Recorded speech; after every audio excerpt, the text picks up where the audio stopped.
ख्वाहिशें छोटी ही सही पर उसे पाने की चाहत बड़ी होनी चाहिए। नमस्कार, आभार, अभिनंदन, स्वागत है हमारे सभी दर्शकों का उनके अपने पसंदीदा मॉर्निंग लाइव शो बिहार बिहान में। और आज के इस अंक में मैं हूं आपके साथ आपकी दोस्त और होस्ट शक्ति। दर्शकों, अगर बात करें चलने वाले पैरों की तो दोनों में कितना फ़र्क होता है, एक आगे तो एक पीछे, लेकिन ना कभी आगे वाले को अभिमान हुआ ना कभी पीछे वाले का अपमान, क्योंकि उन्हें पता है कि परिस्थिति कुछ ही समय में बदलने वाली है। और कुछ इसी प्रकार हम मनुष्य का जीवन भी होता है।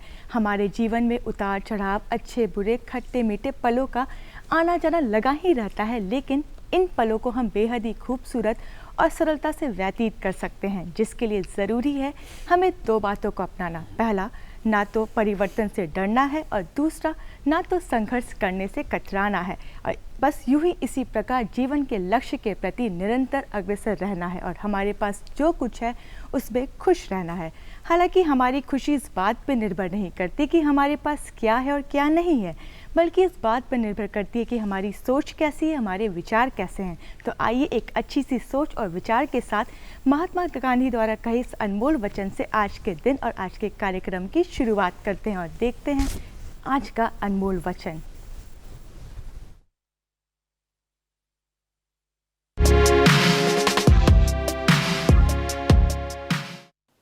महात्मा गांधी ने कहा था, व्यक्ति अपने विचारों से निर्मित प्राणी है। वह जो सोचता है वही बन जाता है।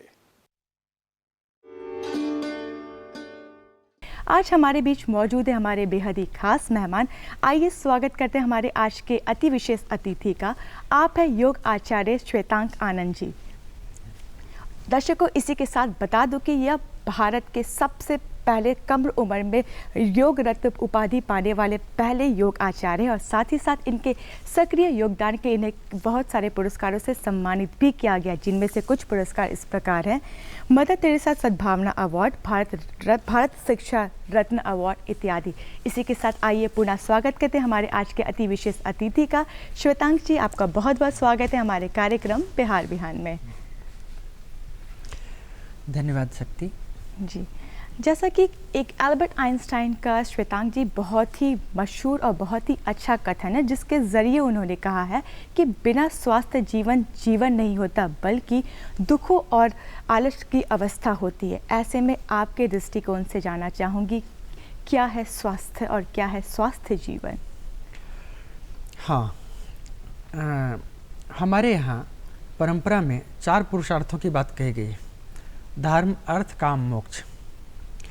जब हम पूजा पत्ती में भी बैठते हैं तो हम संकल्प लेते हैं, तो चारों में से एक पुरुषार्थ या चारों साधारणतया हमारी इच्छा होती है कि चारों पुरुषार्थ में की प्राप्ति हो हमें।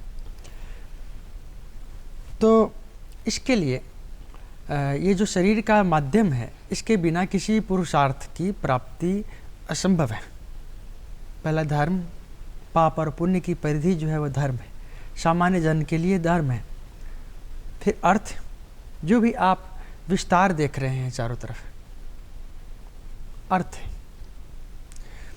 फिर काम, जो भी आपकी भोग की आकांक्षा है वो काम है। और अंत में मोक्ष, जो पाप पुण्य की परिधि से बाहर भी होते हैं। अक्सर हम संत में जो परमहंस अवस्था की स्थिति को प्राप्त लोग हैं और साधारण जो प्रचारक हैं, कथावाचक हैं, उनमें हम अंतर नहीं कर पाते। तो परमहंस अवस्था को जो प्राप्त हैं वो आचार विचार सबसे ऊपर उठ के चंदन और विष्ठा दोनों ही उनके लिए एक समान है उस स्थिति में। तथापि बात यहाँ स्वास्थ्य की है।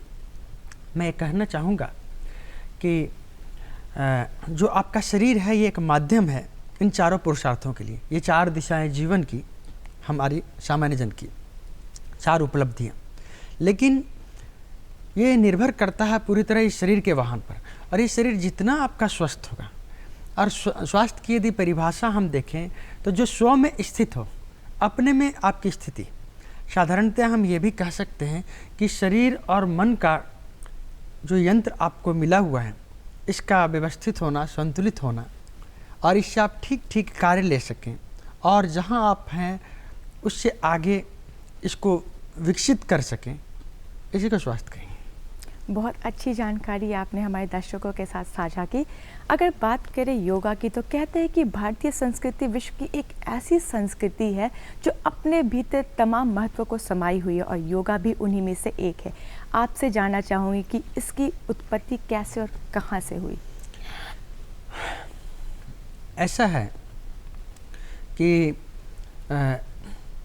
इस बात को समझने जानने से पहले ये देखना होगा कि पूरे विश्व में दो तरह की विचारधाराएं हम मानने के लिए मान सकते हैं कि एक पश्चिम की विचारधारा और एक पूरब की विचारधारा, और उसकी फिलॉसफी बिल्कुल अलग है। पश्चिम से सिर्फ ये भूखंड से मेरा मतलब नहीं है, एक विचार से मेरा मतलब है, एक सोच से मतलब है मेरा। लेकिन निश्चित रूप से वो दर्शन जो पूरब की है वो हमारी तरफ विकसित हुई है, और जो पश्चिम की है वो भारत से बाहर विकसित हुई है।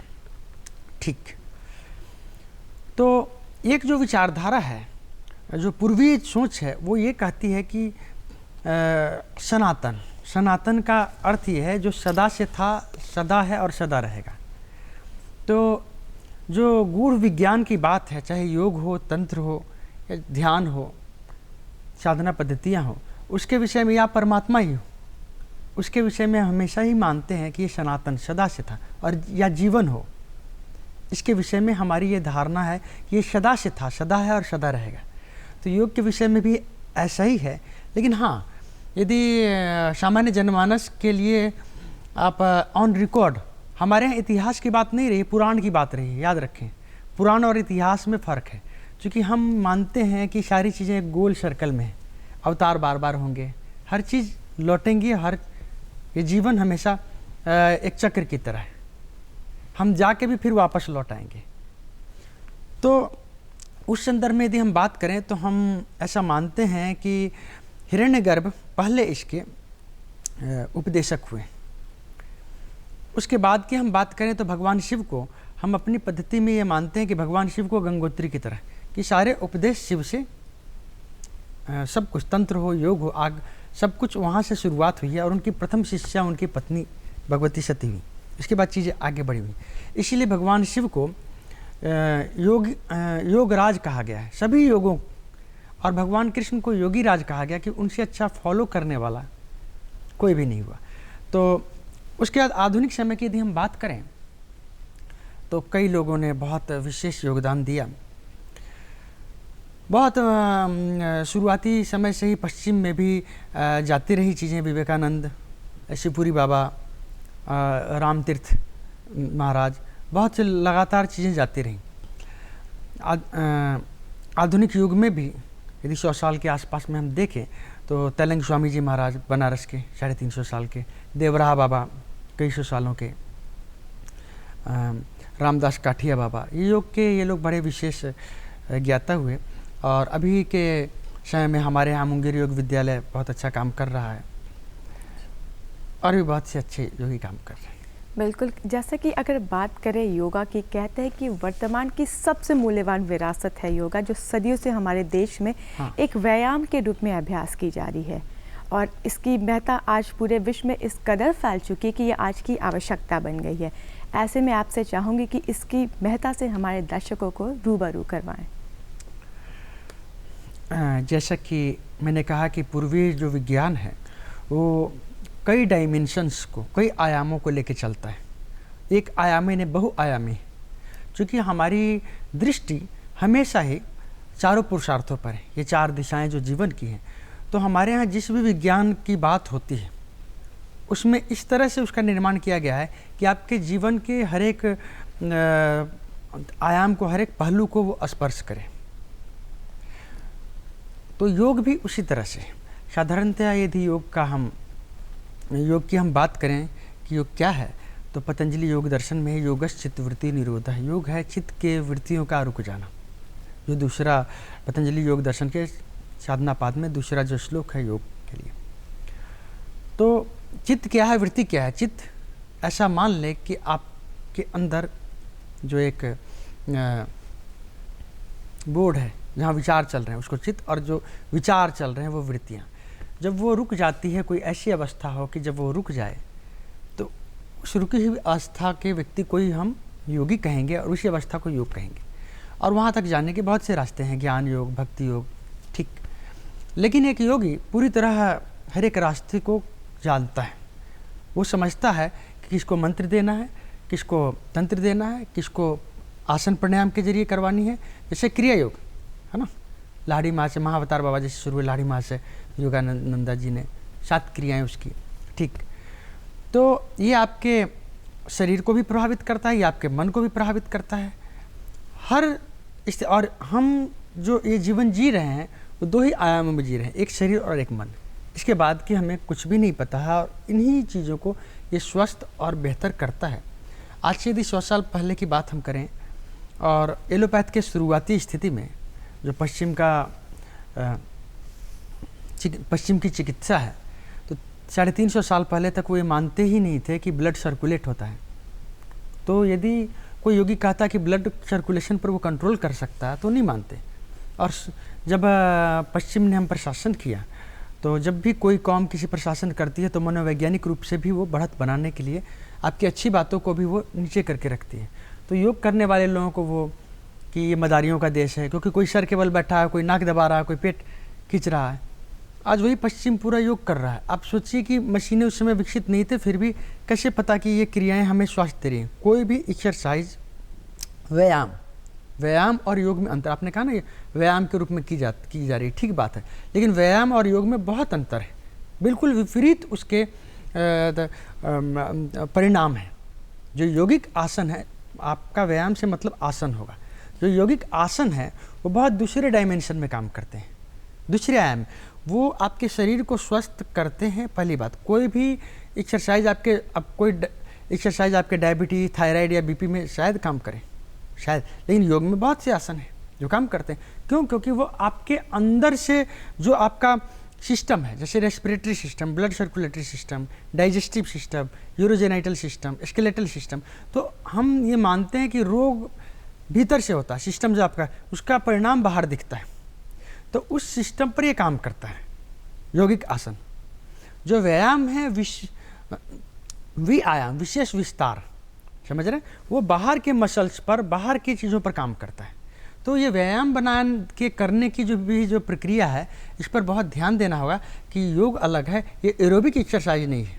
एरोबिक एक्सरसाइज में आपको एनर्जी ज़्यादा लगेगी, आपको कैलोरी ज़्यादा खर्च होगी, आपको खाने की ज़्यादा ज़रूरत होगी, बाहर की शक्ति आपकी शायद बढ़ती चले, लेकिन यौगिक व्यायाम आपके इंटरनल आपको ज़्यादा हेल्दी, ज़्यादा यंग। जैसे आपने आते ही कहा ना कि आपको तो किसी मेकअप की ज़रूरत होगी, मैंने कहा नहीं, इसलिए क्योंकि जो योग है, आपका ब्लड सर्कुलेशन यदि ठीक है, आपको ऑक्सीजन की मात्रा यदि ठीक जा रही है, आपका मन यदि आप किसी भी अवस्था में शांत करना जानते हैं, तो आपके चेहरे पर एक अपने आप प्राकृतिक रूप से आभा मंडल रहेगा। बिल्कुल, आपने बहुत सही कहा कि योगा हमें शारीरिक साथ साथ हमारे मानसिक रूप से भी हमें स्वस्थ बनाता है। ऐसे में आपसे, जैसे कि अभी आपने जिक्र किया कि योगा के कई आसन और जिसके ज़रिए तमाम बीमारियों से निजात पाया जा सकता है, आपसे चाहूँगी कि योगा के कुछ महत्वपूर्ण आसनों के बारे में हमारे दर्शकों के साथ जानकारी साझा करें। अच्छा, जब आप आसन की बात करते हैं तो आपका अर्थ उससे ये होता है कि योग की कुछ ऐसी क्रियाओं को बताया जाए जिससे सामान्य जनमानस स्वस्थ रह सके। ठीक, महत्वपूर्ण 2 चीज़ें हैं, एक सामान्य जनमानस के लिए है और एक है कि बहुत उच्च स्तर की चीज़ें, दोनों अलग अलग लोगों के लिए हैं। और ठीक, साधारण जनमानस के लिए कुछ ऐसी क्रियाएं जो स्वस्थ रह सकें, तो उसमें वो सूक्ष्म यौगिक क्रियाओं से शुरू करें। सूक्ष्म यौगिक क्रियाओं का साधारण मतलब मैं बताता हूँ कि नीचे से ऊपर तक जितने ज्वाइंट्स हैं उनको क्लॉक एंटी क्लॉक यदि आप घुमाते हैं तो वो सूक्ष्म यौगिक क्रियाएं हैं। उसको आप किसी को भी करवा सकते हैं और खाना खाने के 4 घंटे बाद भी, तो वो आपको स्वास्थ्य देगा और उच्चतर आसनों के लिए तैयार करेगा। क्योंकि कहीं भी हम कहते हैं, आयुर्वेद में भी कोष्ठ शुद्धि सबसे पहले, मतलब आपके शरीर में भोजन के जरिए, खाने पीने के जरिए, सोच के जरिए, है ना, जो अशुद्धि हो गई है वो कहाँ, जॉइंट्स में आपके इकट्ठा होती है और वहीं से चीज़ें धीरे धीरे खराब होती। तो यदि आप जॉइंट्स पर थोड़ा काम करते हैं तो आप किसी भी रोग में अपने को ठीक कर सकते हैं, पहली बात। दूसरी बात, कुछ किसी के मार्गदर्शन का मतलब निर्भर बनाना नहीं होता, याद रखें। जब भी कोई आध्यात्मिक व्यक्ति कहता है कि मार्गदर्शन, तो हमें लगता है अच्छा आप छोटी छोटी चीज़ों के लिए भी डिपेंड हैं। और ये पश्चिम की सोच ने हमें एक बात दे दी है कि हम स्वनिर्भरता को इतने दूर तक ले गए हैं कि हम अहंकार और स्वाभिमान में फ़र्क ही नहीं समझ पा रहे हैं। ये पूरा जीवन एक दूसरे पर आश्रित है। एक चीज़ का संतुलन बिगड़ जाता है तो पूरी दुनिया का संतुलन बिगड़ जाता है। आपने देखा कोरोना काल में, आपने देखा ऑक्सीजन की, आज ये पौधे हैं न रहें तो हम नहीं रह सकते। आज मिट्टी यदि उपज देनी बंद कर दे तो हम, आज सूरज, तो बात इतनी है कि हम एक दूसरे पर निर्भर हैं, समझ लें। और छोटी छोटी आप कैसे समझते हैं कि सामान्य चीज़ें सीखने के लिए भी, ABCD सीखने के लिए भी आपको किसी की ज़रूरत है और आप योग जैसी चीज़ें स्वयं सीख जाएंगे? नहीं, हो सकता है कुछ चीज़ें आप कर लें, लेकिन आप यदि उसके एक्सपर्ट नहीं हैं, कहीं ना कहीं आप मेजर मिस्टेक करेंगे और वो मिस्टेक आप पर भारी पड़ जाएगा। फिर आप कहेंगे ये तो गलत है जी, योग भगाए रोग तो योग लगाए रोग। याद रखें, योग बहुत, तो सबसे पहले किसी के मार्गदर्शन में करें सूक्ष्म योग क्रिया। दूसरी बात, कुछ साधारण स्वस्थ लोगों के लिए मैं बता रहा हूँ, कुछ ऐसे आसनों का चुनाव करें जो पीछे की तरफ झुकने वाले हैं, और कुछ ऐसे आसनों का चुनाव करें जो आगे की तरफ झुकने वाले हैं। अब जिनको स्पाइन, अब साधारण में जिनको स्पाइन की प्रॉब्लम है, स्पाइनल प्रॉब्लम, कोई दर्द है, स्पॉन्डिलाइटिस, वो आगे झुकने वाले नहीं करेंगे, नहीं तो दिक्कत आएगी। जिनको BP वगैरह की प्रॉब्लम है वो सर के बल वाले आसन नहीं करेंगे। जिनको हार्ट की प्रॉब्लम है, हृदय संबंधी रोग है, वो श्वास रोकने वाले नहीं करेंगे। जिनको पित्त, एसिडिटी की प्रॉब्लम है, वात पित्त कफ 3 तरह के रोग, तो एसिडिटी की जिनको प्रॉब्लम है वो सूर्यभेदी प्राणायाम वगैरह, जिससे कि अग्नि बढ़ती है शरीर में, वो क्रियाएं, वो प्राणायाम नहीं करेंगे। जिनको कफ की प्रकृति है, क्योंकि आयुर्वेद वात पित्त कफ पर ही चलता है, कफ है ना, वो ऐसी क्रियाएं नहीं करेंगे जो कफ बढ़ाए, जैसे शीतकारी प्राणायाम, शीतली प्राणायाम आदि, वो ये नहीं करेंगे। तो ये थोड़ा सा ध्यान रखना होगा। बाकी कुछ ऐसे पहले पीछे झुकने वाले, फिर आगे झुक, हमेशा ध्यान रखें कि एक यदि आप आगे झुकने वाले करते हैं तो एक पीछे झुकने, आप सेट बना के चलेंगे। दूसरी बात, कुछ ट्रायंगल वाले आसन जो आपको, जैसे अर्ध मत्स्येंद्रासन या मत्स्येंद्रासन पूर्ण, है ना, त्रिकोणासन, है ना, ये आसन वगैरह आप करेंगे थोड़ा सा कि आपकी पूरी बॉडी ट्विस्ट हो थोड़ा सा। उसके बाद कुछ बैलेंस वाले आसन, जिसमें आपके शरीर को, जैसे ध्रुवासन, एक पैर पर खड़े होना, हाथों पर बैलेंस को ये करना, है ना, उत्थित पद्मासन वगैरह वो कर लें तो आपका सेट आसनों का पूरा हो जाएगा साधारणतया। दूसरी बात, प्राणायाम की बात करें। प्राणायाम में जो सबसे सरल और सबसे महत्वपूर्ण है प्राणायाम, उसको करने की बात मैं बताता हूँ। एक प्राणायाम है जो किसी भी रोग में किसी को भी आप करवाएंगे अवश्य लाभ होगा। उसको कहते हैं नाड़ी शुद्धि भी कहते हैं, और साधारणतः अनुलोम विलोम, अल्टरनेट नोस्ट्रल ब्रीदिंग। उसमें जो जैसे बताया जा रहा है यदि वैसे करेंगे तो ज़रूर लाभ होगा। दोनों उंगलियों को ऐसे मोड़ेंगे, वैष्णवी मुद्रा। हर एक चीज़ का अपना मतलब, चूँकि ये 5 उंगलियाँ 5 तत्व की प्रतिनिधि हैं, है ना। इसमें कई आप देखेंगे, जैसे सबसे पहले आकाश, ये आकाश तत्व है, निराकार। उसके बाद तब ये वायु, उससे सूक्ष्म कहते हैं। यदि आप इस चीज़ को समझ गए तो आप पूरी फिलॉसफी भी समझ जाएंगे। आकाश, निराकार में सबसे पहले वायु की उत्पत्ति हुई, फिर अग्नि, फिर जल, फिर पृथ्वी। तो अब ये दोनों उंगलियां, ये पहली बार मैं इस पर ऑन रिकॉर्ड बोल रहा हूँ। अब ये आकाश और ये वायु तत्व, आपने इस चीज़ को ऐसे मोड़ दिया। अब अंगूठे के नीचे यदि किसी तत्व को आप मोड़ते हैं तो तत्व कम होगा, और यदि सीधा लगाते हैं तो बैल, जैसे वायु यदि ज़्यादा हो गई है तो वायु मुद्रा। किसी को गैस की प्रॉब्लम कुछ ऐसा है तो वायु मुद्रा आप लगा के बैठा दें 15 मिनट से 1 घंटे तक, 15-15 मिनट करके 4 बार, या 20-20 मिनट करके 3 बार, या आधे घंटे करके 2 बार ये लगाते हैं। गैस की प्रॉब्लम है, इस तरह की कोई दिक्कत है तो अब तो गैस कम होनी शुरू हो जाएगी। वायु संबंधित दिक्कत या आर्थराइटिस वगैरह में भी, वात रोग में जो भी आते हैं, हृदय संबंधी रोग हो गया, BP हो गया, जो भी है, उनको इसका लाभ मिलेगा। तो अब जब आप प्राणायाम कर रहे हैं तो वायु तत्व का कहीं ज़्यादा ना हो जाए, इसके लिए आप इसको मोड़ते हैं, और अंगूठे के नीचे आप इसीलिए मोड़ते हैं इसको, ठीक है ना। और वायु पर ही आप काम कर रहे हैं, समझ रहे हैं, चौथे तत्व पर आप काम कर रहे हैं। तो इसीलिए आकाश को भी आप मोड़ते हैं कि वो कहीं, ठीक है ना। ये 5वां चक्र, ये आकाश से संबंधित, आकाश तत्व से संबंधित, तो इन दोनों को इसीलिए मोड़ा जाता है। तो ये वैष्णवी मुद्रा है। सीधा बैठ जाएं कहीं भी। सबसे पहले गहरी श्वास को बाहर निकालें, दाहिनी नासिका को बंद करें, और धीरे धीरे बाईं नासिका से श्वास खींचें, धीमे। याद रखें, यदि आप तेज करते हैं वो योग नहीं है, वो कुछ और है। हाँ, कुछ विशेष परिस्थितियों में कुंडलिनी जागरण है, कुछ ऐसी स्थिति में गुरु ने बताया हो तो अलग बात है। नॉर्मली बहुत धीरे धीरे श्वास को खींचें बाईं नासिका से, और दाईं नासिका से धीरे धीरे श्वास को छोड़ें, जितने सहज। याद रखें, योग में सहजता बहुत आवश्यक है। जब आप क्रिया की बात करते हैं, योग के दो, मेरे अनुसार योग के मूलतः दो ही पक्ष हैं, एक क्रिया योग और एक ज्ञान योग। क्रिया योग मतलब मैं तो योगानंदा जी की बात नहीं कर रहा क्रिया योग की, वो भी ठीक है, उन्होंने उनकी परंपरा महाअवतार बाबा जी से जो चली, फिर लाड़ी मासा, फिर युक्तेश्वर गिरी, योगानंद जी, उन्होंने मूलतः 7 क्रियाओं की बात करी है ना। लेकिन हिमालय के अलग अलग स्कूलों में अलग अलग क्रियाएं हैं, ये ठीक है। उन्होंने उस समय में गृहस्थों के लिए कुछ क्रियाएं बताई जो वो सहज कर सकते हैं, लेकिन उतनी ही क्रियाएं नहीं हैं, उससे ज़्यादा भी, ठीक है ना। तो जब आप कुछ करते हैं तो क्रिया योग है, क्रिया है ना। और जब आप सिर्फ अपने विचार के जरिए, श्रवण मनन निधिध्यासन चिंतन के जरिए, तो वो ज्ञान योग हो गया। तो ज्ञान योग का आधार मन है और क्रिया योग का आधार शरीर है। जब आप क्रिया योग करते हैं तो हमेशा शरीर की सहजता को ध्यान में रखें, मन की नहीं कि कभी ज़्यादा कर लिया कभी कम कर लिया, है ना, वो नहीं कर, वो अपने शरीर को, वहाँ आपका शरीर है थर्मामीटर। तो इसमें आप धीमे धीमे श्वास लेंगे, जितने सहज हो शरीर, और धीरे धीरे फिर दाहिनी नासिका से छोड़ें। फिर जब पूरी श्वास छोड़ दें, छोड़ने को रेचक, लेने को पूरक और रोकने को कुंभक करते हैं। कुंभक की बात मैं नहीं कर रहा। और धीरे धीरे श्वास को खींचें दाहिनी नासिका से, और फिर धीरे धीरे बाईं नासिका से। ये एक हुआ, ऐसा 21 बार, ए डे 2 टाइम्स, सुबह और शाम। यदि आप करते हैं इसको तो आप बहुत से रोगों से अपने आप ही देखेंगे।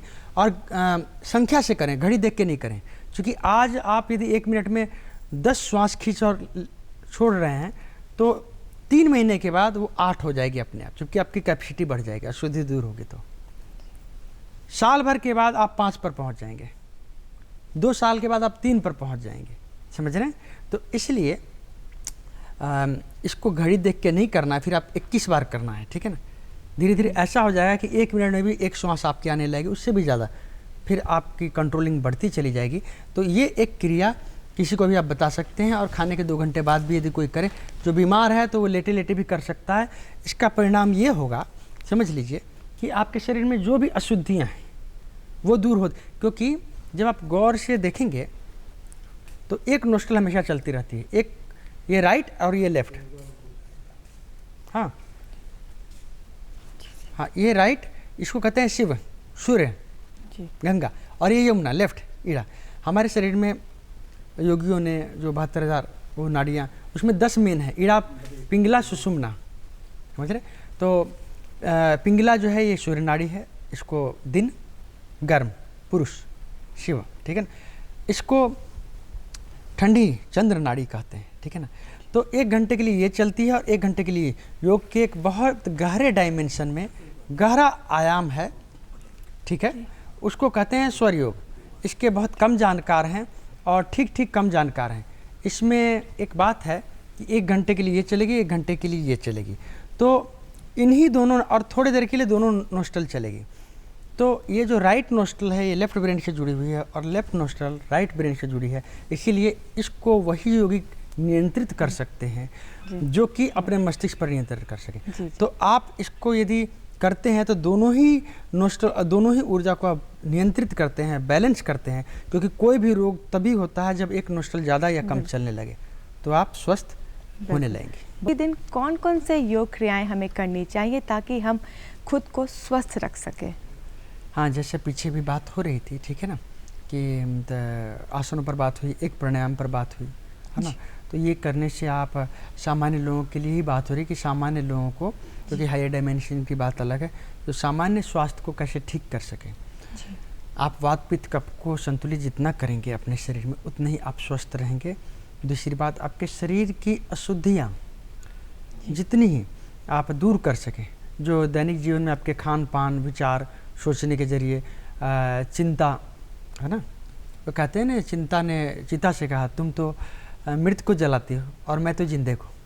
तो इन कारणों से आपके शरीर में जो संतुलन, जो असंतुलन आ जाता है, उसको संतुलित करने के लिए कुछ क्रियाएं, जैसे मैंने आसनों का कहा, जैसे और आसनों में आप खाने के बाद जैसे वज्रासन में बैठे हैं पैरों को मोड़ के, प्राणायाम में अनुलोम विलोम मैंने बताया कि ये सबसे ये है। उसके बाद कई ऐसी चीज़ें हैं योग में, जैसे मैं सौर योग पर बात कर रहा था, खाने के समय में आपका सूर्य नाड़ी आपकी चलनी चाहिए। तो उसके लिए हम साधारणतः क्या कहते हैं कि बाएं करवट लेट जाओ। यदि आप 5-7 मिनट बाएं करवट लेटते हैं तो तत्काल ही आपकी जो दाहिनी नासिका है, राइट नोस्ट्रल से श्वास आनी और जानी शुरू हो जाएगी। ये सूर्य नाड़ी है, ये चल पड़ेगी। तो कुछ आपने ऐसा खा पी भी लिया है या डाइज कहते हैं पेट ठीक तो सब ठीक। तो इसके जो मूल सिद्धांत हैं, साधारणतया मैं कोई थोड़ी सी चीज़ें बताता हूँ कि आप कैसे स्वस्थ रह सकते हैं साधारण जीवन में। एक तो योगी लोग जो कहते हैं कि रात चलावे सूर्य को, दिन चलावे चंद्र, सूर्य जोगी भरपूर रहे अमर संग हुए। मतलब पूरे रात्रि भर सूर्य चले यदि राइट नोस्ट्रल आपका, और दिन में चंद्र चले, तो आप बहुत स्वस्थ होंगे। लेकिन ये योगियों के लिए, साधारण लोग नहीं कर सकते हैं, और इसमें भी बहुत ध्यान रखेंगे, नहीं तो चीज़ें परेशानी में डाल सकती हैं। साधारण लोगों के लिए मैं बताता हूँ कि खाने के समय आपकी दाहिनी नासिका चलनी चाहिए, आप स्वस्थ रहेंगे। खाने से पहले भी आप कैसे चलाएं, तो बाएं करवट यदि आप लेट गए हैं, यदि आप जो एक्सपर्ट हैं वो सिर्फ ध्यान मात्र से चला सकते हैं, ठीक। जो नहीं है उनके लिए सबसे आसान तरीका है, बाएं करवट आप लेटे तो दाहिनी चलेगी, दाएं करवट लेटेंगे तो बाईं चलेगी 5 से 7 मिनट में। उसमें भी यदि दिक्कत है तो आप कॉटन लेंगे, हालांकि ये सबसे ठीक है। लेफ्ट नोस्ट्रल को बंद कर दिया और 2-4-10 बार श्वास लें, और राइट इस तरह से। तो खाने से पहले आप राइट को चला लें, दाहिनी नासिका को, और खाने के 10 मिनट तक आप रखें, फिर छोड़ दें, ज़्यादा नहीं। उसके बाद स्नान के समय भी आपका दाहिना नासिका चलना चाहिए। टॉयलेट के समय, मलत्याग के समय भी आपका दाहिना चलना चाहिए, ठीक। यदि कफ वगैरह की प्रकृति हो गई हो, जैसे आपको सर्दी शुरू लगने लगता कि अब सर भारी हो रहा है, तो आप तत्काल ही बाईं नासिका को यदि बंद कर लेते हैं और पूरे दिन बंद, जब तक कम से कम 8-10 घंटे बंद रखिए, तो बिना दवा के जो 2-3 दिनों तक सर्दी खांसी रहती है, वो आपको 8-10 घंटे में ही वो सारा कफ निकल के और ये हो जाएगा। एक ये भोजन के समय, स्नान के समय और टॉयलेट के समय, और स्नान के समय। दूसरा, जब आप पानी पीते हैं और जब यूरिन, तो फिर आपकी बाईं नासिका चलनी चाहिए। तो यदि ये आप करते हैं तो साधारण जीवन में आप बहुत स्वस्थ और बेहतर जी पाएंगे। सौर योग का एक थोड़ा सा मैंने 5 आपको खोले हैं रहस्य, ये यदि आप करते हैं तो इसके विशेष परिणाम आएंगे जीवन में। ऐसे और भी बहुत सारी आम समस्या है जो लोगों के बीच सुनने को मिलती है, जैसे डायबिटीज़ हो गया, ब्लड शुगर हो गया, या आपको कह सकते हैं पेट दर्द या बदन दर्द, या मतलब ऐसे कई कुछ आम समस्याएं हैं जो अक्सर सुनने को मिलती है। तो ऐसे कौन कौन सी योग क्रियाएं हैं जिससे इनसे मतलब छुटकारा पाया जा सकता है? नहीं, उसी की बात करी जा रही है। पर्टिकुलर यदि आप बात करेंगे किसी रोग की, है ना, तो उस पर अलग हो जाएगा। अब जैसे आप पेट दर्द की बात करते हैं, ठीक।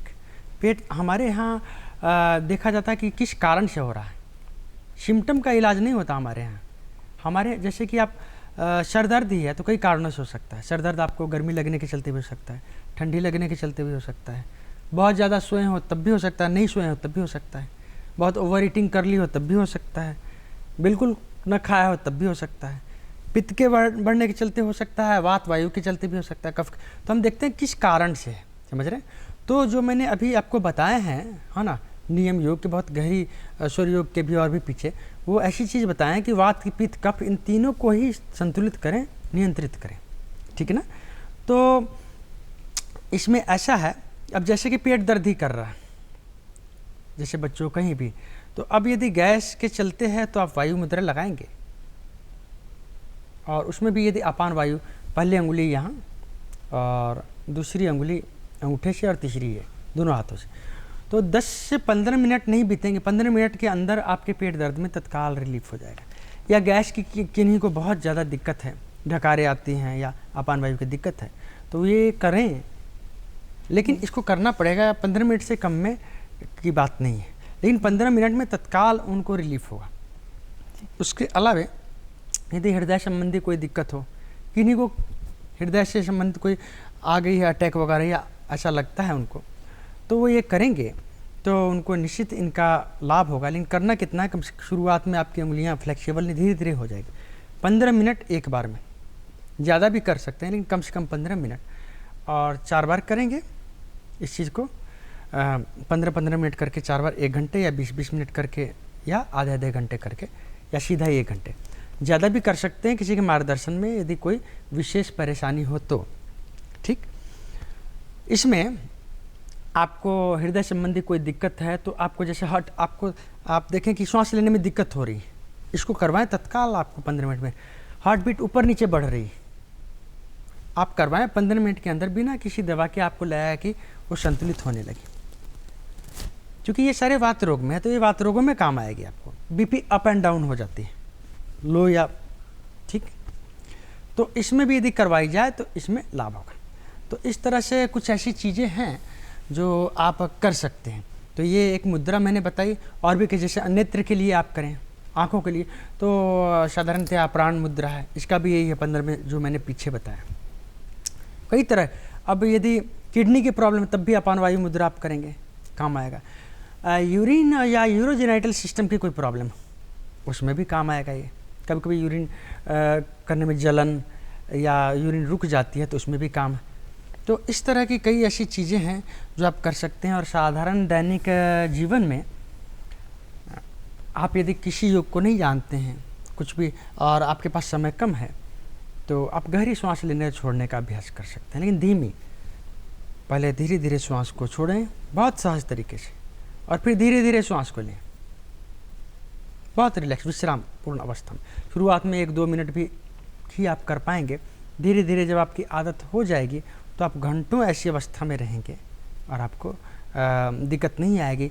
और ये पूरा सिस्टम हमारा जो है ये किसी एक चीज़ से चलता है तो वो ऑक्सीजन है, यदि ठीक। और योग में भी जो योगी लोग हैं, असल में योग की शुरुआत जो है कहते हैं प्राणायाम से होता है।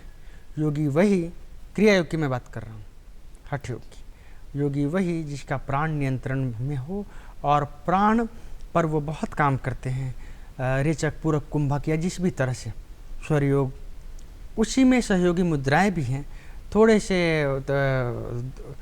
उच्च स्तर कहें या उसी अवस्था में कहें या उसका सहयोगी कहें, ठीक है ना, वो धारणा की तरफ भी ले जाती है तत्काल ही। क्रिया योग में भी कुछ चीज़ें ऐसी हैं, ऐसे सीधा खोल के उचित नहीं बताना, लेकिन फिर भी, क्योंकि कोई भी चीज़ काम तभी करती है, ऐसा नहीं कि बताई नहीं जा सकती, काम तभी करती है जब आप किसी के मार्गदर्शन में चलते हैं। क्योंकि जितने हायर डायमेंशन हैं उसमें एक बात है कि चाबी हमेशा जो जानता है उसके पास है।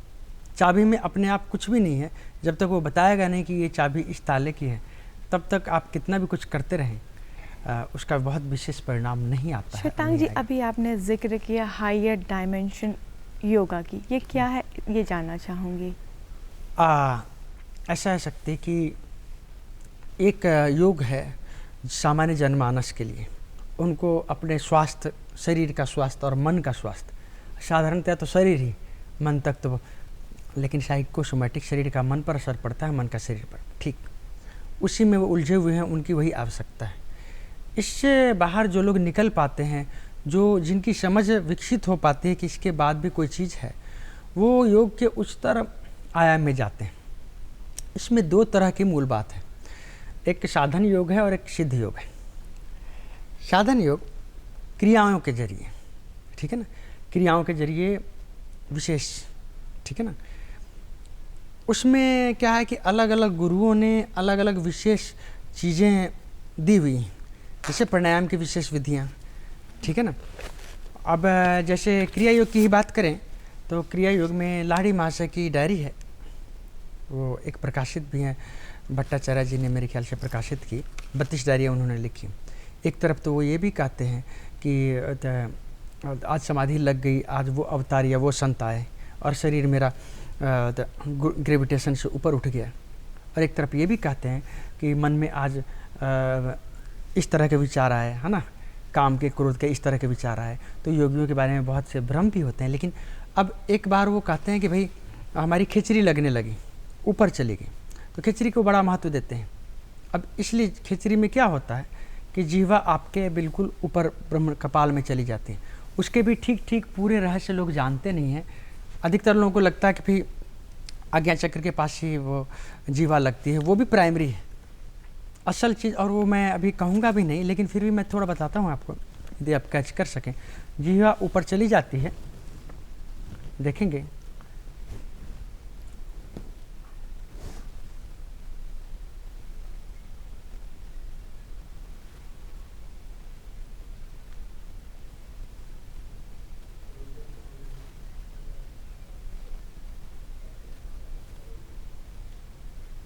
अब ये जीवा ऊपर चली गई, ठीक है ना। और इसको एक विशेष स्थान पर लगा के जब हम ध्यान करते हैं तो अब समझिए इसका ये हायर डायमेंशन। अब जैसे बाहर मैं कोई योग नहीं कर रहा हूँ, अब ये जीवा ऊपर चली गई, तो अब जब यहाँ पर आपके श्वास नली को भी ये रोक देती है, तो जीवा जैसे तो धीरे धीरे जो भू समाधि लगाते हैं, या भू समाधि मतलब ज़मीन में कई कई महीने तक योगी लोग क्या करते थे कि खिचड़ी लगा लिया उन्होंने। तो एक तो रस का पोषण, अब आपने हायर डायमेंशन की बात, बहुत से हैं जिसमें से कुछ चीज़ों की हम चर्चा करेंगे यहाँ, जो मेरा भाव होगा। तो अब धीरे धीरे आपकी श्वास अपने आप रुकने लगती है, तो क्रियायोग भी हो गई चूँकि श्वास रुक गई आपकी। और आज्ञा चक्र और सहस्त्रार, जिसको पिट्यूटरी और पिनियल ग्लैंड कहते हैं, उस पर एक अलग वाइब्रेशन होनी शुरू हो जाती है।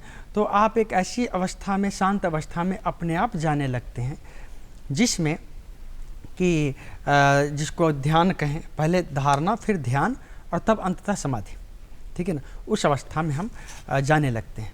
तो ये हायर डायमेंशन में इसीलिए कहा गया है, क्योंकि पहली बात है कि आपकी श्वास धीमी होने लगती है, चूँकि धीरे धीरे फैलता है ये। तो मिनट में जो 16 श्वास लेते हैं, अपने आप बिना प्राणायाम के ही 10 पर चली आएगी, फिर 5 पर, फिर 4 पर, फिर 3 पर, फिर 1, फिर घंटों बिना श्वास रहित अवस्था में। इसलिए लाहिड़ी महाशय ने भी इसको विशेष इसका नाम लिया। और दूसरी बात, आज्ञा चक्र और सहस्त्रार ये अपने आप ही एक्टिव होने लगता है इसको लगाने मात्र से। तीसरी बात, आजकल हार्मोन अंतःस्रावी ग्रंथियों की बात होती है, जो कि हमारे स्वास्थ्य को प्रभावित करता है ना। तो जो मास्टर ग्लैंड है, आधुनिक विज्ञान के अनुसार मास्टर ग्लैंड पर नियंत्रण संभव नहीं है, जो mid brain, right brain and left brain, लेकिन मिड ब्रेन पर। तो जब भी आप बीच में ऐसे लगाते हैं तो मिड ब्रेन में एक्टिविटी होनी शुरू हो जाती है इस चीज़ की। तो उससे जो अंतःस्रावी ग्रंथियों से जो रस स्राव होता है, जैसे थायराइड से थायरॉक्सिन, हाँ, तो उसी तरह पिट्यूटरी और पिनियल, तो उस रस, अच्छा विज्ञान की भाषा में आप माने तो, लेकिन उससे हायर डायमेंशन की बात है ये। तो वो रस धीरे धीरे टपकता है, जिसको योगी लोग अपने दूसरी तरह से उपयोग करके और अपने शरीर को ज़्यादा स्वस्थ और अपने सभी चक्रों को भी, क्योंकि इन क्रियाओं को करने वाले लोगों को बाहर से कोई विशेष क्रिया करने की आवश्यकता नहीं होती है ना। आपकी सुषुम्ना भी ऐसी चलने लगेगी, क्योंकि जब भी आप खिचड़ी हो गई और मिड ब्रेन एक्टिव होगा, जिसका जितना मिड ब्रेन एक्टिव है उतना ही उसकी श्वास धीमी, रुकी हुई, सहज होगी और उसकी दोनों नासिका चलने लगेगी हमेशा। अब यदि मुझे आप किसी लैब में रख दें तो 24 घंटे में कम से कम 12 घंटे दोनों नासिका चलेगी, साधारणतः नहीं चलती, लेकिन दोनों नासिका 24 में से कम 12 घंटे। तो दोनों नासिका चलने का मतलब ये है कि आपके मिड ब्रेन में एक्टिवेशन हो रही है। योग का मतलब सीधा नहीं कि आप ये कह रहे हैं कि हम ध्यान लग रहा है, उसके सिम्टम भी हैं, है ना। आपने सिर्फ बाहरी सिम्टम, योगी को ऐसा नहीं, आपको नहीं पता, भीतरी सिम्टम की बात होती है, बाहर की नहीं कि वो क्या कर रहा है।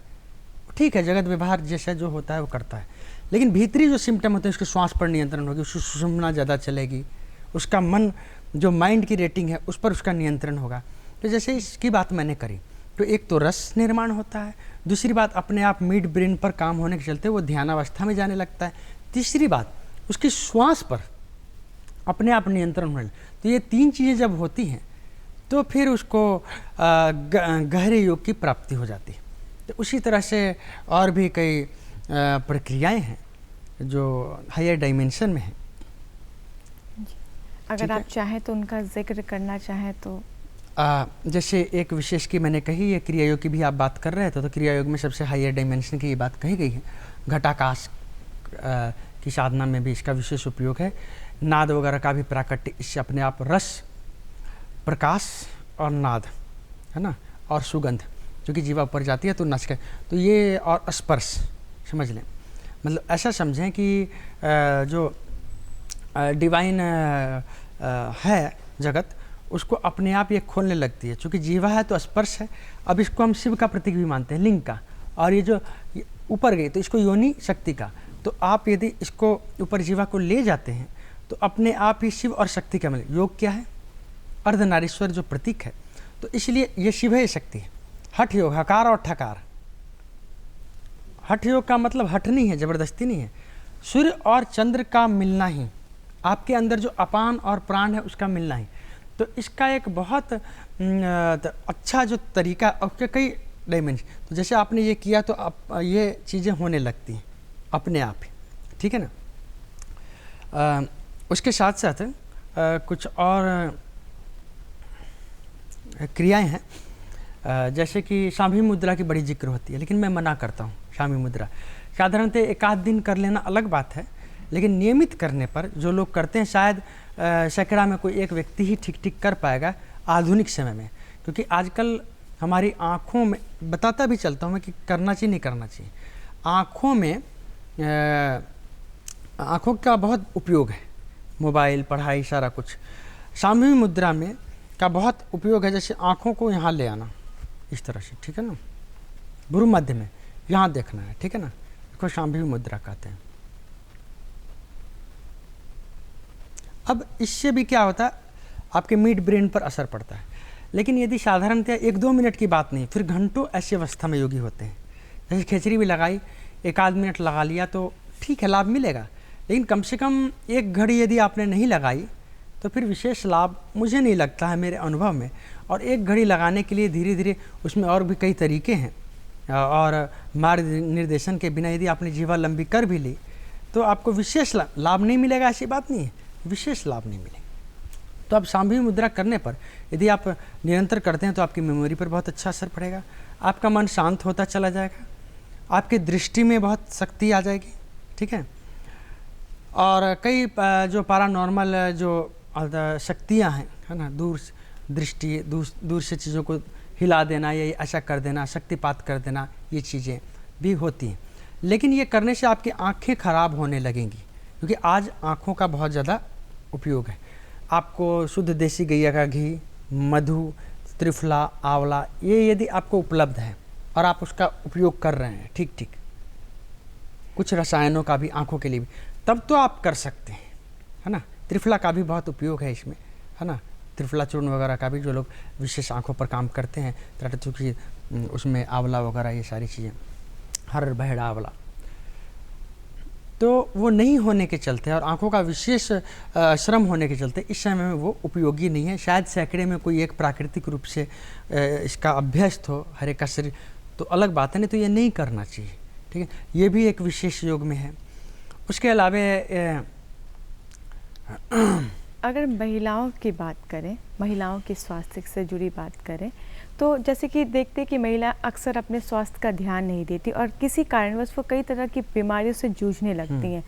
कोई ऐसी क्रियाएं, योगा की ऐसी क्रियाएं जिसके ज़रिए वो खुद को स्वस्थ रख सके, या जो भी आम तौर की जो बीमारी से वो जूझती हैं उससे निजात पा सके?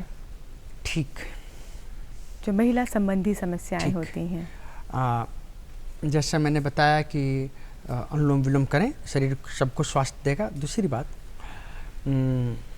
ये जो मुद्रा भी मैंने बताया, अपान वायु मुद्रा, इसके एक और डायमेंशन है कि क्लीनिंग करती है। जैसे मेंस वगैरह के समय में या और समय में जो परेशानियां होती है, यदि बता दिया जाए उनको, बच्चों को, तो इससे उनको आसानी, उस समय में आसानी होगी। तीसरी बात, एक क्रिया बताता हूँ, साधारणतः उसको खाली पेट करनी है। उससे ये होगा कि हमारे पास समय कम होता है, महिलाओं के पास ऐसे भी समय कम होता है, तो कम समय में कैसे स्वस्थ रखा जा सके अपने को। ऐसा है कि जैसे आप बैठ गए ऐसे, ठीक, सुबह की बात मैं बता रहा हूँ, गहरी सांस लें और सांस को बाहर निकाल दें, और श्वास को बाहर रोक दें आप, जितनी देर सांस रोक सकें। हाथों को यहाँ रखें और मैं दिखाने के लिए सिर्फ बता रहा हूँ आपको, ऐसे हाथों को यहाँ रखना, पेट को खींचना और छोड़ना है सहज। जब लगे नहीं रोक सकते हैं तो सहज श्वास प्रश्वास पर आ जाएंगे।